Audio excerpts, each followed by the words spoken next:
Welcome to today's Explainer. We're going to dive right into the fascinating paradox of power at the heart of J.R.R. Tolkien's most iconic wizard, Gandalf.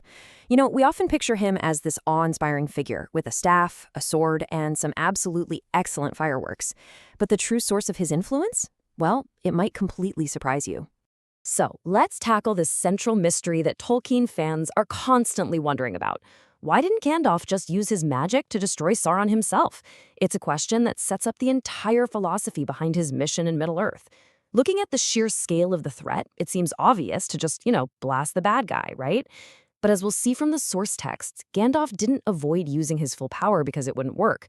He avoided it because Tolkien simply didn't trust what that kind of victory would look like. Section 1, the angelic spirit Olórin. To really answer that question, we first have to look back long before the War of the Ring, way before he was ever known as Gandalf the Grey. Maiar are immortal, angelic spirits who helped shape Arda, and the Istari are a specific order of Maiar sent to Middle-earth as wizards. This means Gandalf is the exact same order of immortal being as Sauron himself. They're both angelic spirits who existed before Middle-earth was even fully shaped. So Gandalf wasn't just some old man who learned a few magic tricks. No way. He possessed incredible, ancient, divine power. In his youth, Gandalf was known as Olórin, the wisest of the Maiar, who actually learned pity and patience from the weeping Vala, Nienna. What's really crucial here is that his greatest foundational strengths weren't combat spells or destructive magic. It was that pity, patience, and profound wisdom.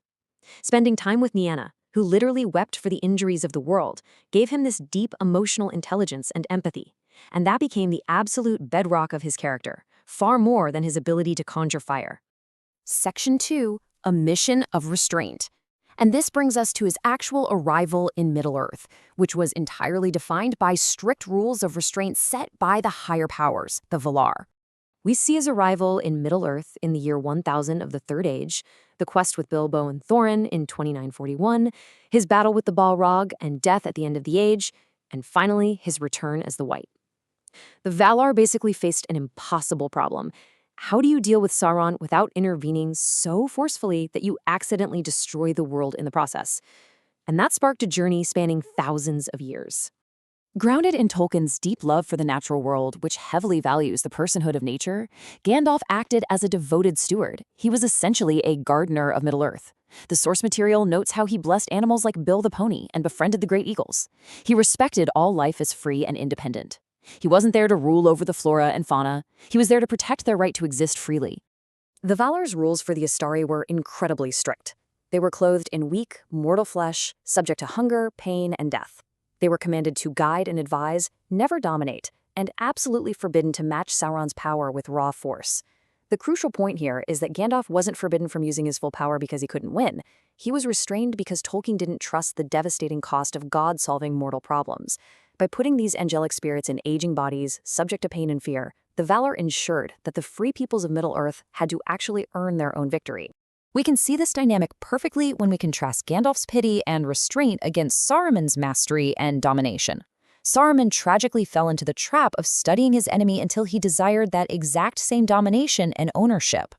Saruman wanted mastery. Gandalf, on the other hand, just wanted to nurture and protect.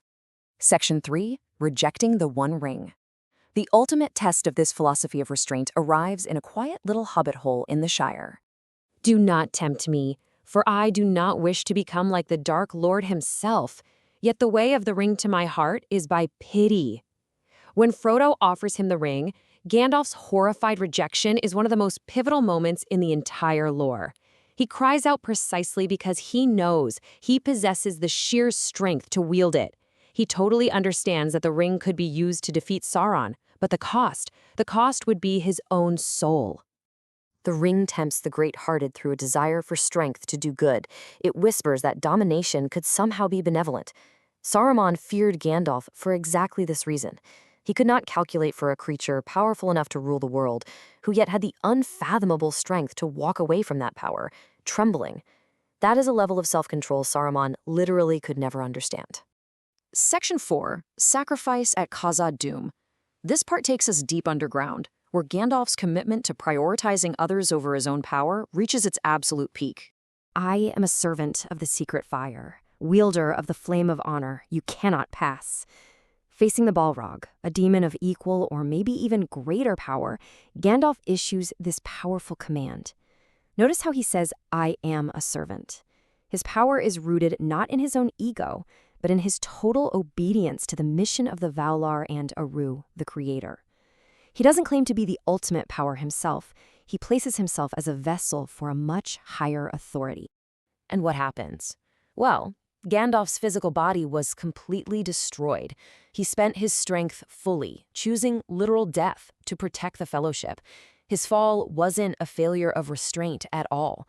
Actually, it was the ultimate proof that he understood exactly when restraint must end, choosing to self-empty and die rather than exalt himself and flee. Section 5. Return of the White. Because of this ultimate, selfless sacrifice, the highest authority, Eru himself, steps in. So why did Eru send him back as the White? Well, he made the ultimate sacrifice without claiming power, proving he'd never place himself above the world. He was enhanced with greater authority, not just raw magical force, and he returned strictly to finish his appointed task. Gandalf the White is not unleashed to conquer.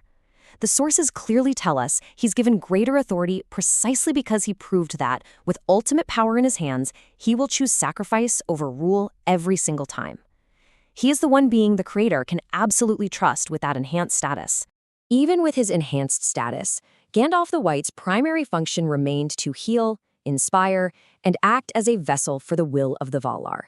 We see this in action when he breaks Saruman's staff, or when he heals King Theoden. His power flows directly from his obedience and his role as an emissary, bringing light back to a desperate world rather than trying to bend it to his will. Section 6. Victory through inspiration. For our final section, let's look at how Gandalf's totally unique strategy actually secured the defeat of the Dark Lord. Gandalf fought the war by investing in relationships with those the powerful had written off, like the dwarves and hobbits. Instead of raising massive armies of his own or building terrible fortresses like Saruman did, Gandalf spent years visiting the Shire and encouraging unlikely heroes like Thorin and Bilbo. He built alliances with the very people the powerful had completely dismissed, proving his role was to act as an inspirer, a guide, and a friend. I do not wish for mastery. Even in complete victory, this philosophy holds absolutely firm. When confronting the defeated Saruman at Isengard, Gandalf explicitly states he doesn't want mastery. Sure, he strips Saruman of his rank to protect others, but he still offers his fallen peer mercy and help. He refuses to become a tyrant, even if it's just to punish another tyrant. The crowning of Aragorn represents Gandalf's ultimate quiet triumph. He moved all the pieces to save Middle-earth without ever claiming a throne for himself. Aragorn himself notes that Gandalf was the true mover of all that was accomplished. Gandalf orchestrated the salvation of Middle-earth, united the free peoples, and then he just steps back. He is the ultimate paragon of servant leadership. I'll leave you with this provocative thought to ponder from today's explainer. If true victory comes not from dominating your enemies, but from inspiring others and showing incredible restraint, how does Gandalf's journey challenge our modern understanding of what it means to be truly powerful? Perhaps the greatest power of all is the courage to lay it down. Thank you so much for joining me for this deep dive, and I hope it changes the way you look at the Great Pilgrim forever.